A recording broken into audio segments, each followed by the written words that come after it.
En regardant un cours ou une vidéo, comme celle-là que vous regardez maintenant, la voix ou les paroles sont nécessaires à la compréhension et l'explication. Mais ce travail de faire parler de façon répétée, le cas des enseignants, parfois devient fatigant et aboutit à une altération permanente ou intermittente du timbre de la voix.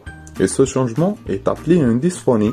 Alors, une dysphonie, comme définition, est un symptôme qui désigne une altération des caractéristiques de la voix parlée, portant sur l'une des composantes de la voix, timbre, intensité ou fréquence, ou bien sur leur combinaison. Cette définition de la dysphonie constitue la première étape de la prise en charge de cette atteinte, la reconnaissance de motifs de consultation. Alors, complétons cette étape par la différenciation d'une dysphonie des êtres diagnostiques. Le cas d'une voix pharyngie, d'un bégaiement, qui est un trouble de débit de la parole caractérisé par des répétitions et des prolongations involontaires des sons, syllabes, mots ou phrases, et par des pauses silencieuses involontaires. Soit le cas d'une rhinolalie dans ces deux formes, rhinolalie carmie, où il y a une obstruction nasale ou du cavum, suite à une rhinite, par une tumeur de cavum ou d'une hypertrophie des visitations adénoïdes, ou bien dans la forme ouverte, rhinolalie ouverte, où il y a une incontinence de voile de palier par paralysie vilaire ou une fente vilopalatine comme exemple.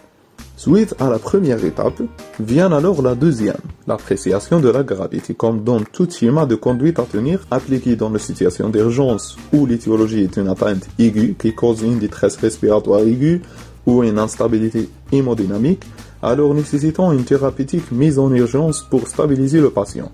Et puis l'enquête étiologique prend place dans la quatrième étape, passant donc rapidement vers les étiologies causant cette dysphonie.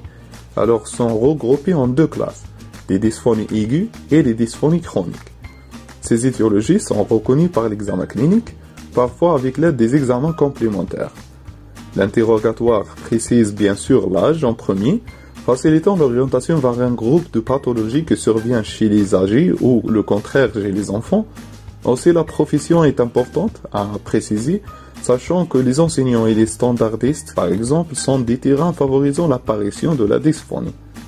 Encore pire, si le sujet est fumeur, consomme de l'alcool, qui travaille dans des conditions où il y a de la poussière, etc., ça aide beaucoup à causer des maladies responsables d'une dysphonie.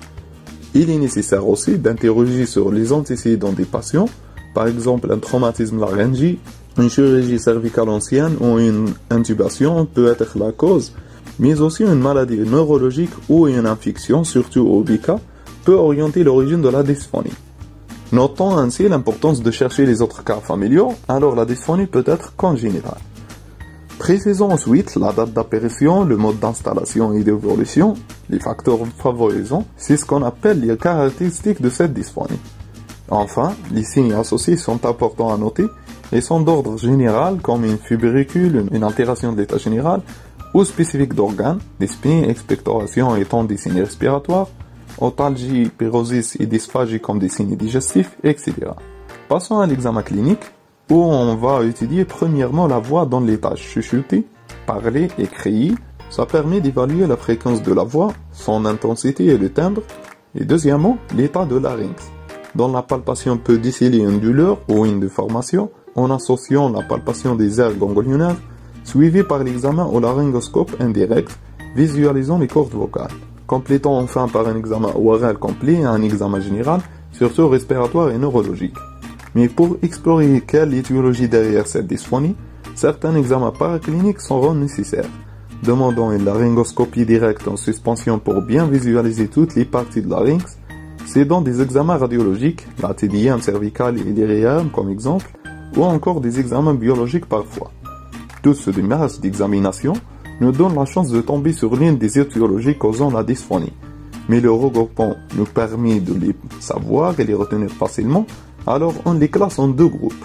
Des étiologies aiguës qui causent une dysphonie aiguë et les causes chroniques ou des dysphonies chroniques durant plus de 3 semaines. Commençons par ce qui est aigu, donc urgent, et la première cause la plus fréquente est la laryngite aiguë, qu'elle soit être d'origine virale ou bactérienne, peut compliquer par une détresse respiratoire aiguë chez l'enfant, mais en général, elle évolue favorablement en quelques jours. Par contre, la laryngite odymateuse sous-glottique de l'enfant est plus grave et nécessite une corticothérapie et aérosol, comme elle peut présenter une dyspnée qui nécessite l'hospitalisation.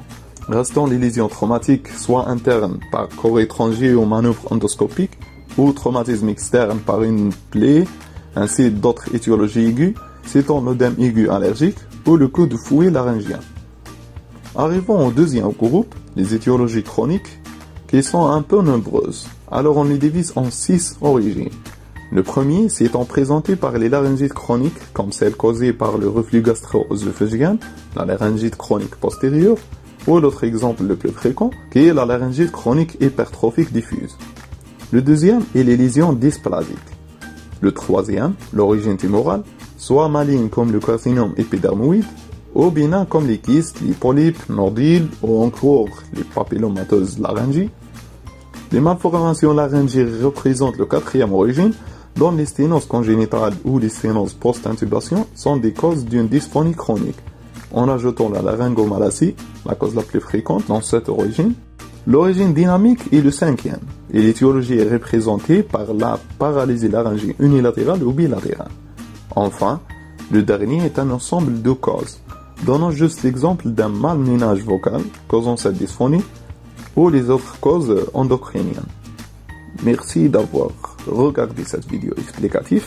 Bon, n'inquiétez pas, même avec une voix dysphonique, je vais continuer de réaliser d'autres vidéos pour vous, chers spectateurs. Je souhaite que nos vidéos sont bénéfiques, claires et simples. Je vous propose de voir le résumé de ce cours dans notre deuxième chaîne en cliquant simplement sur la vidéo affichée pour la consulter. Et n'hésitez pas à laisser vos questions dans les commentaires.